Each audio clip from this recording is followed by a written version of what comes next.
Me es grato saludarlos, apreciados licenciados, a esta nuestra segunda sesión de la materia Taller de Juicios Orales. Vamos a comenzar con la tercera unidad que nos habla sobre la clasificación de los delitos. ¿Cómo se pueden clasificar? Aquí, de una manera ilustrativa, ponemos que los delitos se clasifican por su gravedad, por la forma de la acción y por la forma en la que se ejecuta. Ahora bien, la clasificación del delito también, hablando y recopilando un poco la primer plantilla, en cuanto a su gravedad, según la forma de la conducta del agente, por el resultado que se obtiene, por la lesión que causa, por su duración, por el elemento interno o culpabilidad que llega a existir, por delitos simples y delitos compuestos, unisubsistentes y plurisubsistentes, unisubjetivos y delitos plurisubjetivos, por su forma de persecución. Delitos comunes también encontramos a los del ámbito federal, oficiales, militares, políticos, y la clasificación legal según nos da cada código del estado en el que ustedes se encuentren. Ahora, por su gravedad. ¿Cómo podemos clasificar un delito por su gravedad? En cuanto a aquellas infracciones que la ley castiga con pena grave, ejemplo, el delito de homicidio, asesinato, tráfico de drogas, secuestro, por mencionar algunos. Los delitos menos graves, también clasificados dentro de nuestro código, son delitos que para estos la ley prevé una pena menos grave. Ejemplo, el vandalismo, el ausentarse de un juicio. Y en cuanto a los delitos leves, la ley castiga con una pena, como su nombre lo dice, leve, por ejemplo, el hurto, el delito de lesiones, siempre y cuando sean leves, las amenazas, siempre y cuando no sean en una situación en que pueda manejarse como una amenaza grave. Por lo tanto, hablamos de una cuestión mínima, vamos a decirlo así. En cuanto a la forma, o por la forma de su acción, es decir, cómo se ejecutan, comisión, omisión, comisión. El delito se comete obviamente por un delincuente de propia mano, es decir, el actuar realiza la acción en cuanto a lo que el tipo legal prohíbe. Ejemplo, robar, matar, causar lesiones. Comisión, ejecuto la acción. Omisión, dejo que las cosas pasen y no hago nada por evitarlo. El sujeto activo no realiza o permite que ocurra la conducta que la ley ordena o prohíbe respectivamente. Y aquí tenemos una clasificación propia, que es la omisión propia y la impropia o comisión por omisión. Vamos a centrarnos en la omisión propia. Se puede cometer por cualquier persona por tratarse de una acción que la ley obliga de carácter general a todo el mundo. Ejemplo, el que no se para a auxiliar a las víctimas en un accidente o mínimamente llamar a la policía o avisar si viene circulando en la pista, avisar en la caseta de cobro qué es lo que está ocurriendo. También algunos delitos económicos como delitos fiscales, no declarando los ingresos percibidos. Esto es para la omisión propia. Para la omisión impropia o comisión por omisión, esta se comete por aquellos que hallen en su posición de garante respecto de la víctima, es decir, solo aquellos como garantes están obligados a evitar el resultado. Ejemplo, papá, mamá, en cuanto se comete un delito, por ejemplo, de incumplimiento de deberes alimentarios y asistencia familiar, no prestando o no dando esos alimentos a sus hijos. Ojo, la figura de garante la tiene también una maestra que tiene a su cargo a los estudiantes, el policía. Por la calidad del sujeto, estamos hablando de esta tercera clasificación, y vamos a encontrarlos que se pueden clasificar o diversificar en propios o impropios. Aquellos que, según lo dispuesto en la ley penal, pueda realizarla cualquiera, y aparecen tipificados con expresiones como el que realice, toda persona que, es decir, cualquier delito que aún en un momento dado, como ejemplo, se pueda realizar contra la seguridad vial. Impropios o especiales son delitos que la ley expresamente menciona por quien deban llevarse a cabo, por lo que solo constituye delitos si las personas determinadas quien lo realizan, pero no otras, y vienen tipificados por expresiones como la autoridad o funcionario público que, el juez o magistrado que, cuando el delito hubiera sido cometido por el cónyuge, ejemplo, el delito de malversación, delito de prevaricación. Esta es una clasificación también en cuanto a la calidad del sujeto. Por el número de personas que intervienen, también tenemos individuales y colectivos. Individuales, cuando podemos imputarle a una persona el hecho que la ley califica como delito. O colectivos, cuando en su momento son diversas las personas físicas que están imputadas. Y en el primero nos da el ejemplo del delito de violación, violencia de género, de perjuicio y el hurto. Y en colectivos, bueno, hablamos de una riña, por ejemplo, en el cual deben de participar por lo menos más de 2 sujetos o 2 sujetos.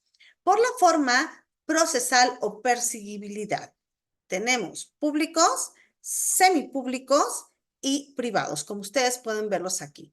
Públicos, estos delitos se consideran así porque pueden denunciarse por cualquier persona que tenga noticia de su perpetración. Más aún se sancionará a quien teniendo conocimiento de ello no presentara denuncia o querella. Ejemplo, homicidio, asesinato, robo y hurto. Los semipúblicos. En estos, la denuncia solo puede ser presentada por el agraviado, su representante legal o el Ministerio Fiscal o el Ministerio Público, pero podrán seguir siendo perseguibles posteriormente por la acusación popular o por el mismo Ministerio Público, aunque la persona agraviada retirase la denuncia o querella, aunque recordemos que actualmente hay delitos en los que no se puede otorgar el perdón. Ejemplo, violencia familiar. Descubrimiento de revelación de secretos, agresiones, abusos sexuales, delitos de acoso.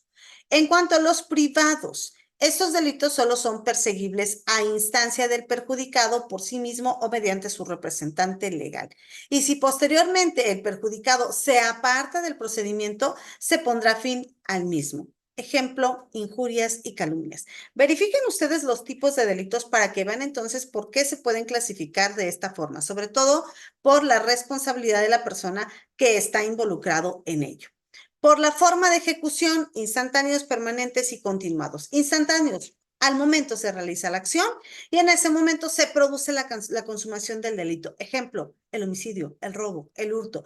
Permanentes, esta se consuma o se ejerce la acción, pero posteriormente se continúa ininterrumpidamente mientras se mantiene la vulneración del bien jurídico tutelado.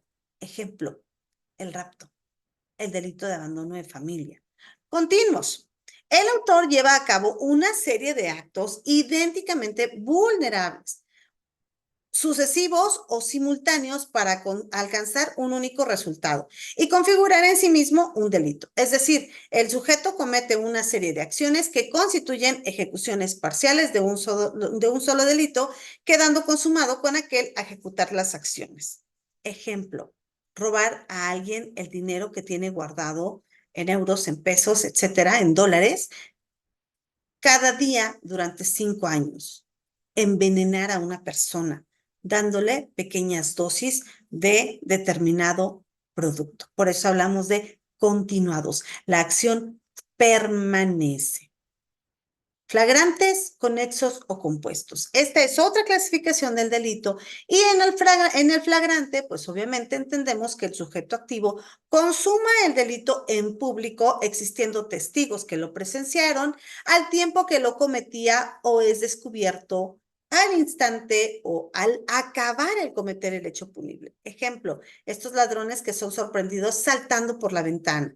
El carterista que es descubierto con la cartera en el bolsillo tras robársela a un transeúnte. Conexos o compuestos. Aquí el sujeto realiza acciones que se hallan vinculadas porque se pueden realizar en tiempos y lugares diferentes, dando lugar a distintos resultados, pero con un solo fin común.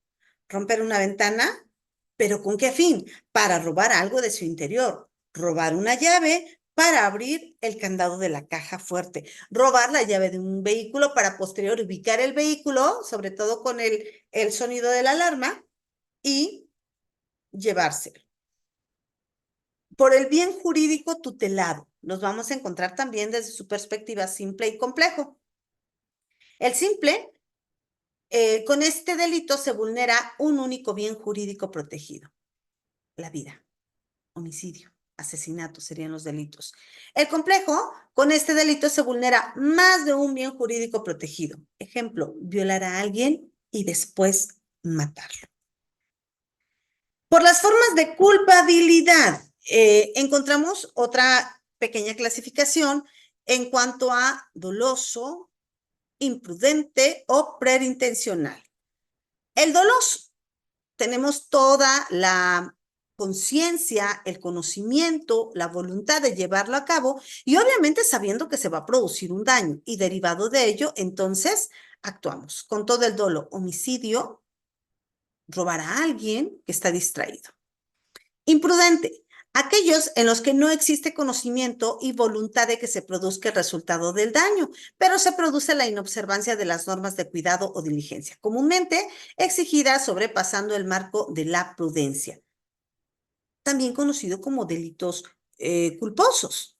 Mata a alguien por accidente, por ir hablando en el móvil, a lo mejor el vigilante que durante su guardia se suscita un incendio y en un momento dado ni cuenta se da y cuando viene a ver ya la catástrofe es terrible.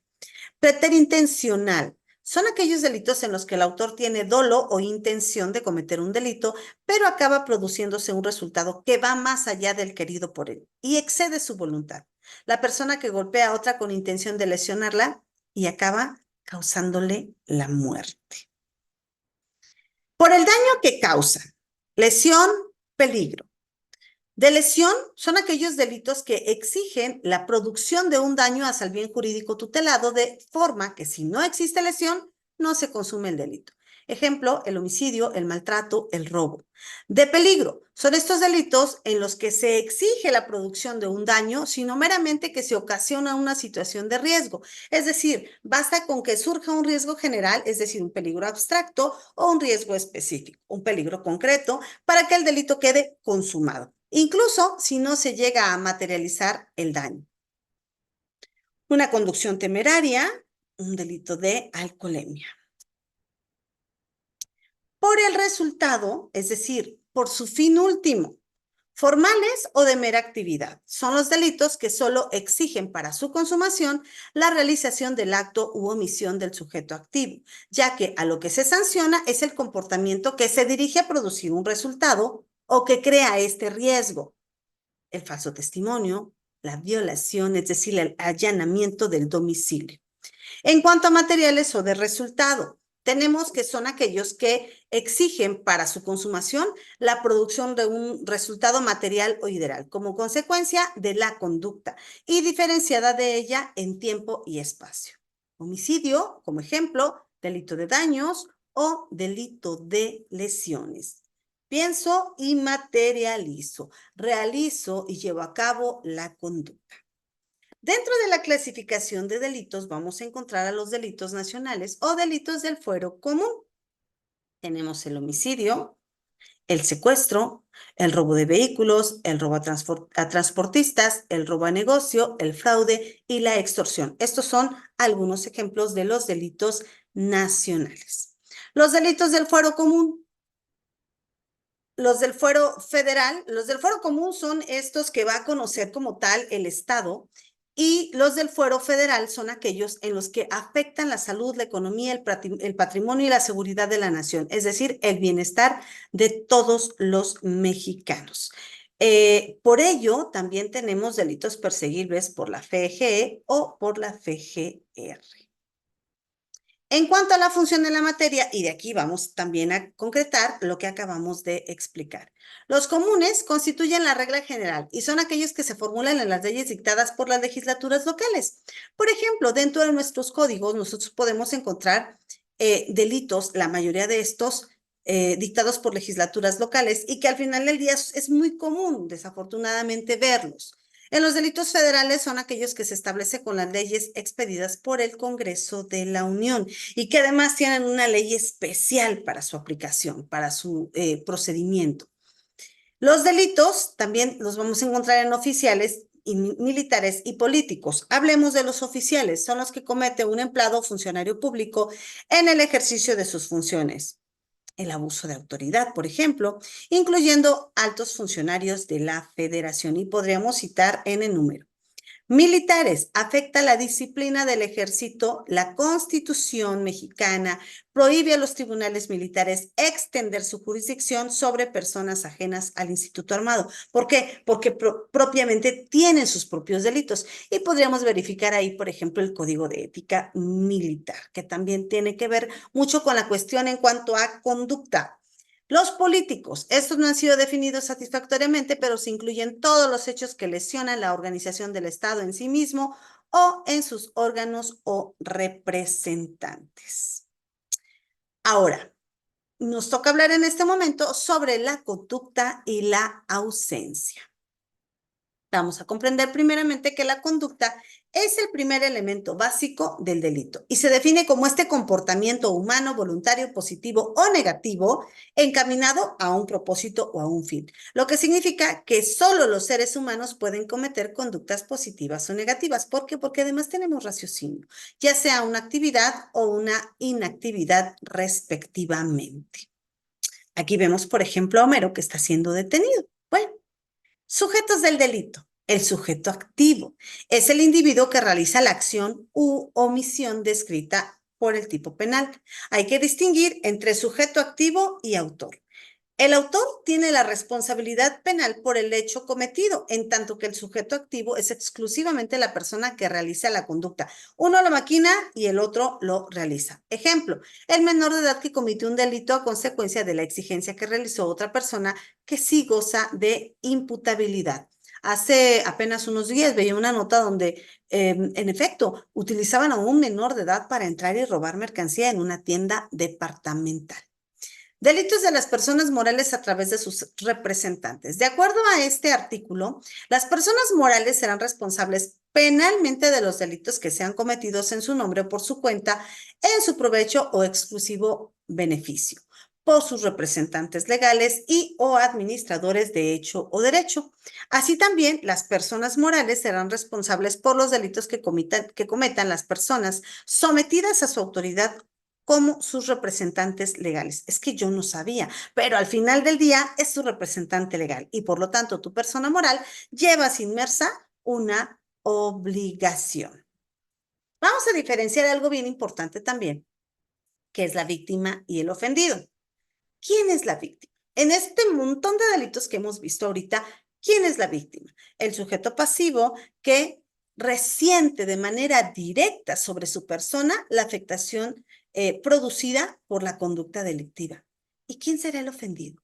La persona física o moral titular del bien jurídico lesionado o puesto en peligro por la acción o omisión prevista en la ley penal como delito. Por ello, en muchas ocasiones, por ejemplo, en el delito de violación, en agravio de y de toda la sociedad. ¿Por qué? Porque en algún momento también puede llegar a ser un peligro, puede llegar a afectar a esta persona moral llamada ciudadanía. Dentro del delito, vamos a estudiar también lo que es el objeto del delito, el efecto del delito y el instrumento del delito. El objeto del delito, sobre lo que recae la conducta típica. El efecto del delito, lo que se obtiene con la conducta típica. El instrumento del delito, lo que le sirve a esta persona para realizar la conducta típica. En cuanto al stricto sensu o sensu estricto, es una experiencia latina que significa en sentido estricto. En este sentido estricto suele ser usada en en términos jurídicos en derecho y se opone a la expresión lato sensu o sensu lato. La expresión se abrevia, como ustedes lo ven, y se emplea cuando para una palabra, nombre o expresión son posibles dos interpretaciones y una de ellas abarca a la otra, para indicar que el término que acompaña debe interpretarse en el más estrecho o limitado de sus significados y no en lo que abarca todo lo demás. Es decir, no se puede generalizar. Los delitos. Hace un rato hablábamos de la comisión, de la omisión. Ahorita vamos a ver los clasificados. Por comisión, hacer lo que no se debe. Por omisión, delito o falta consciente en la abstención de una actuación que constituye un deber legal. Y simple, pues es el incumplimiento de la ley. ¿Cuáles son los elementos? Tenemos inactividad o abstención voluntaria, resultado antijurídico y relación de causalidad. En el primer supuesto, inactividad o abstención voluntaria, delitos de simple actividad. Y ya nos quedó claro que es una actividad, el hecho de activarnos, de ejercer, de movernos en acción. El resultado antijurídico, pues obviamente es el resultado que el omnitente debe cumplir. Y la relación de causalidad o el nexo causal es el resultado por medio del cual se da la consecuencia de este comportamiento omisivo. Hablemos un poquito del nexo causal. La teoría de la causalidad. Encontramos, por ejemplo, la teoría de la equivalencia de las condiciones, en la que todas las condiciones que determinan algún resultado tienen idéntica y equivalente calidad de causa. Todas las condiciones son equivalentes, causadas. Ejemplo, Pedro ha golpeado levemente a Juan, quien fue a la clínica a curarse, pero en ella se desata un incendio en el que fallece. Pedro, pues ya se quemó, ahora fallece, no del golpe que le dieron, sino de que hubo un incendio. La acción de Pedro es causa de la muerte sobrevenida de Juan. Quien da una bofetada a un hemofílico y éste muere ha producido una relación causal adecuada y que produce el resultado de muerte. Actualmente esta es una teoría muy atacada, cada vez menos aceptada, porque ser el autor de la acción que produce un resultado no quiere decir todavía ser el responsable penal por el hecho típico producido. En cuanto al tiempo de comisiones del delito. El delito se considera realizado en el momento en el que se ha ejecutado la acción. En los delitos de omisión, en el momento en el que debió realizarse la acción omitida. Ahora, ¿cuándo hablamos de ausencia de conducta? Porque recuerden, si nosotros, por ejemplo, recordamos la definición de delito. Es una conducta típica, antijurídica y culpable. Conducta. La ausencia de esta conducta. Si la conducta está ausente, evidentemente no habrá delito a pesar de las apariencias.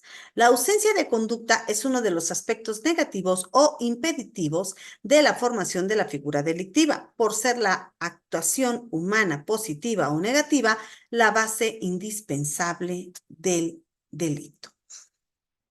Entonces, en la ausencia de conducta vamos a encontrar la que en efecto es un elemento negativo de la conducta y abarca la ausencia de la acción o de comisión de la misma en la realización de un acto lícito.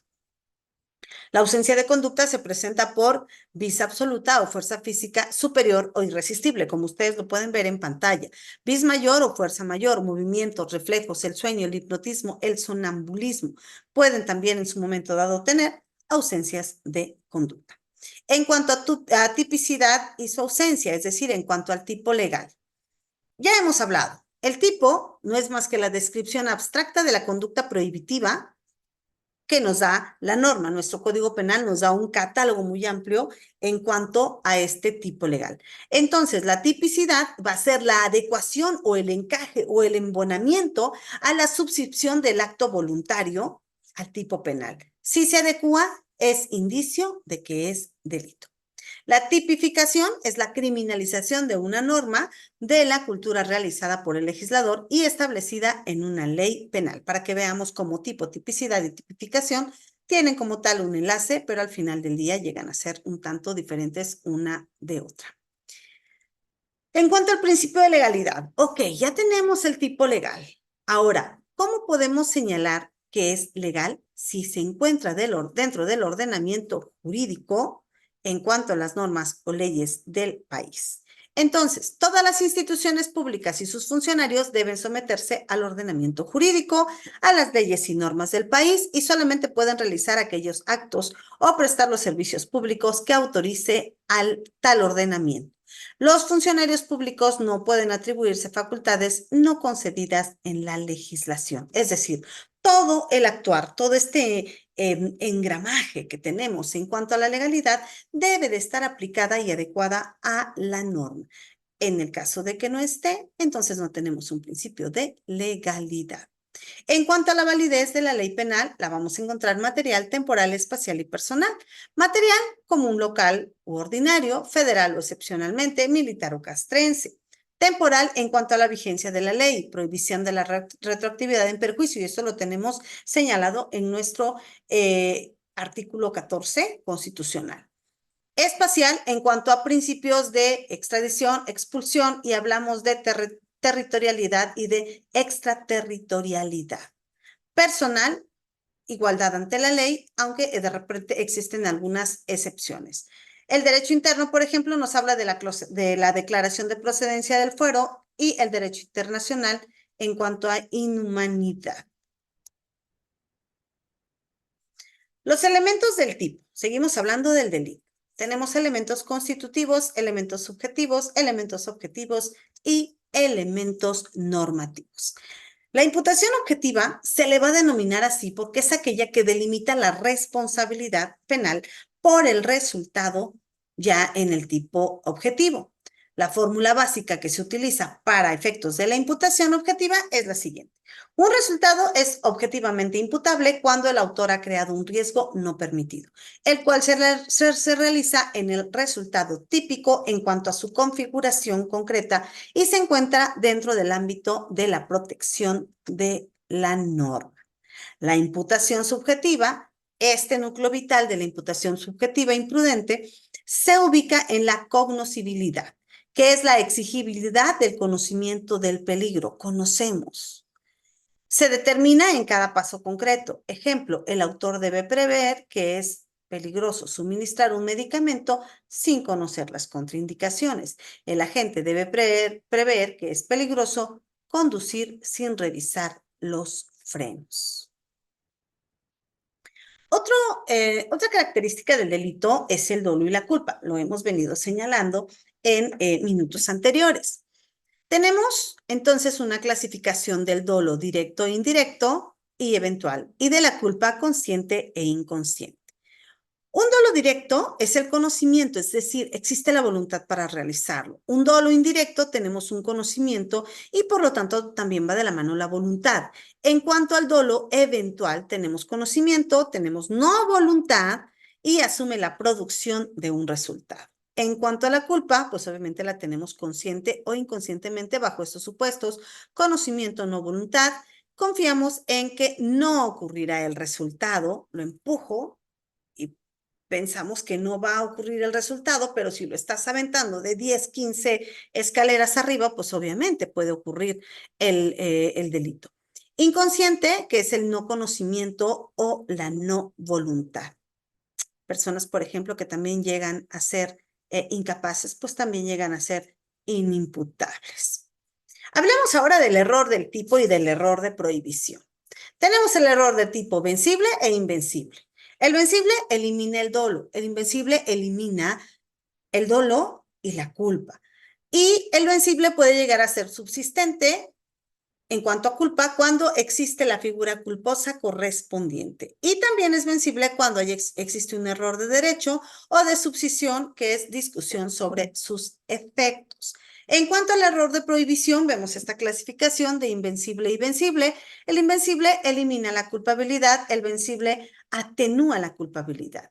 Y también en cuanto a atenuar la culpabilidad o vencible, se bifurcan otras teorías, como es el error de hecho, que desplaza a la escala, y la teoría de la estricta de la culpabilidad, y siempre está dentro de la escala. La antijuricidad. ¿Cuándo llega a ser antijurídico? Para empezar, ¿qué es? ¿Cómo lo definiríamos? Es un principio en virtud del cual son antijurídicas todas aquellas conductas injustas o ilícitas. Es un elemento esencial del delito cuya fórmula es el valor que se concede al fin perseguido con la acción criminal en la contradicción con aquel otro garantizado por el derecho. Y junto con la tipicidad y la culpabilidad, constituyen el tríptico sobre el que se asienta el concepto del delito, como conducta típica, antijurídica y culpable. Esta condición o calidad que tiene el hecho típico que le hace contrapuesto al ordenamiento jurídico. Es decir, para que un hecho sea delito, debe de ser antijurídico, es decir, debe de ser contrario a lo que marcan y dictan las leyes. Lo que equivale entonces lo antijurídico a una conducta contraria al derecho. ¿Es posible que una conducta típica sea justificada por el ordenamiento jurídico? Claro que sí. Las causas de justificación son estos motivos por los cuales se actúa. Ejemplo, como los podemos ver en pantalla: legítima defensa, estado de necesidad justificante, obrar por disposición de la ley o cumplimiento de un deber o un ejercicio legítimo de un derecho, oficio o cargo, u obediencia jerárquica. Aquí tenemos entonces los supuestos. ¿Y cómo llegamos a clasificarlos? Formal, material, antijuricidad objetiva y antijuricidad objetiva. Formal es la violación de la norma emanada del Estado y está compuesta por la conducta opuesta a la norma. Material es propiamente lo contrario al derecho, por cuanto hace la afectación genérica hacia la colectividad y se halla integrada por la lesión o peligro para bienes jurídicos, como podemos verlo aquí. Antijuricidad objetiva existe cuando una conducta o un hecho violan una norma penal simple y llanamente, sin requerir de elementos subjetivos. La culpabilidad se ocupa de exteriorizar la acción y esta se refiere entonces a un hecho. La antijuricidad subjetiva es cuando el sujeto activo que tenga conocimiento que está realizando una conducta ilícita por cualquier circunstancia. Ejemplo, en el robo. El activo sabe perfectamente que se va a apoderar de algo que no es suyo. Y como decíamos, tenemos estas causas de justificación y, como siempre, agradezco mucho su tiempo.